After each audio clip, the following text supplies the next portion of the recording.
Capítulo 24. No primeiro dia da semana, bem cedo, as mulheres foram ao túmulo, levando as especiarias que haviam preparado, e viram que a pedra tinha sido afastada da entrada. Quando entraram no túmulo, não encontraram o corpo do Senhor Jesus.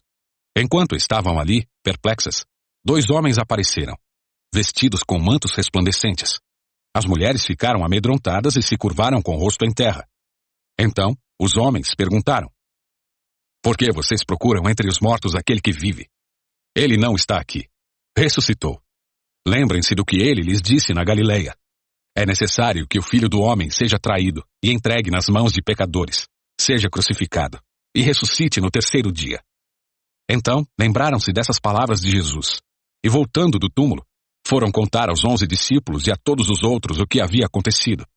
Maria Madalena, Joana, Maria, mãe de Tiago, e as outras mulheres que as acompanhavam relataram tudo aos apóstolos. Para eles, porém, a história pareceu absurda, e não acreditaram nelas. Mas Pedro se levantou e correu até o túmulo. Abaixando-se, olhou atentamente para dentro e viu os panos de linho vazios. Então voltou para casa admirado com o que havia acontecido. Naquele mesmo dia, 2 dos seguidores de Jesus caminhavam para o povoado de Emaús, a 11 quilômetros de Jerusalém. No caminho, falavam a respeito de tudo o que havia acontecido. Enquanto conversavam e discutiam, o próprio Jesus se aproximou e começou a andar com eles. Os olhos deles, porém, estavam como que impedidos de reconhecê-lo.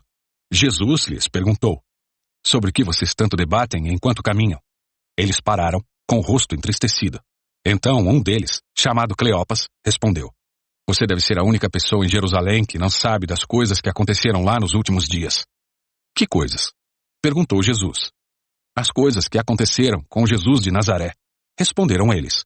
"Ele era um profeta de palavras e ações poderosas aos olhos de Deus e de todo o povo. Mas os principais sacerdotes e outros líderes religiosos o entregaram para que fosse condenado à morte e o crucificaram. Tínhamos esperança de que ele fosse aquele que resgataria Israel. Isso tudo aconteceu há 3 dias. Algumas mulheres de nosso grupo foram até seu túmulo hoje bem cedo e voltaram contando uma história surpreendente. Disseram que o corpo havia sumido e que viram anjos que lhes disseram que Jesus está vivo. Alguns homens de nosso grupo correram até lá para ver, e de fato tudo estava como as mulheres disseram, mas não o viram." Então Jesus lhes disse: "Como vocês são tolos! Como custam a entender o que os profetas registraram nas Escrituras? Não percebem que era necessário que o Cristo sofresse essas coisas antes de entrar em sua glória?" Então Jesus os conduziu por todos os escritos de Moisés e dos profetas, explicando o que as Escrituras diziam a respeito dele. Aproximando-se de Emaús, o destino deles, Jesus fez como quem seguiria a viagem, mas eles insistiram: "Fique conosco esta noite, pois já é tarde." E Jesus foi para casa com eles. Quando estavam à mesa, ele tomou o pão e o abençoou. Depois partiu e lhes deu.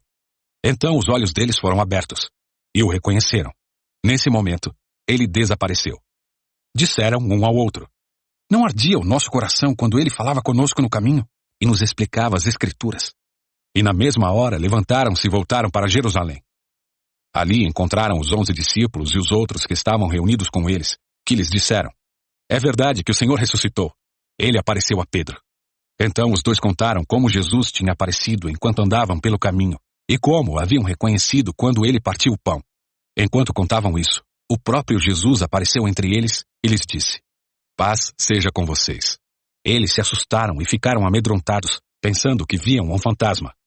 "Por que estão perturbados?" perguntou ele. "Por que seu coração está cheio de dúvida? Vejam minhas mãos e meus pés. Sou eu mesmo. Toquem-me e vejam que não sou um fantasma, pois fantasmas não têm carne nem ossos. E como veem, eu tenho." Enquanto falava, mostrou-lhes as mãos e os pés. Eles continuaram sem acreditar, cheios de alegria e espanto. Então Jesus perguntou: "Vocês têm aqui alguma coisa para comer?" Eles lhe deram um pedaço de peixe assado, e ele comeu diante de todos. Em seguida disse: "Enquanto ainda estava com vocês, eu lhes falei que devia se cumprir tudo que a lei de Moisés, os profetas e os salmos diziam a meu respeito." Então ele lhes abriu a mente para que entendessem as Escrituras, e disse: "Sim, está escrito que o Cristo haveria de sofrer, morrer e ressuscitar no 3º dia, e que a mensagem de arrependimento para o perdão dos pecados seria proclamada com a autoridade de seu nome a todas as nações, começando por Jerusalém. Vocês são testemunhas dessas coisas. Agora, envio a vocês a promessa de meu Pai. mas fiquem na cidade, até que sejam revestidos do poder do céu. Depois, Jesus os levou a Betânia, e levantando as mãos para o céu, os abençoou. Enquanto ainda os abençoava, deixou-os e foi elevado ao céu. Então eles o adoraram e voltaram para Jerusalém cheios de grande alegria, e estavam sempre no templo, louvando a Deus.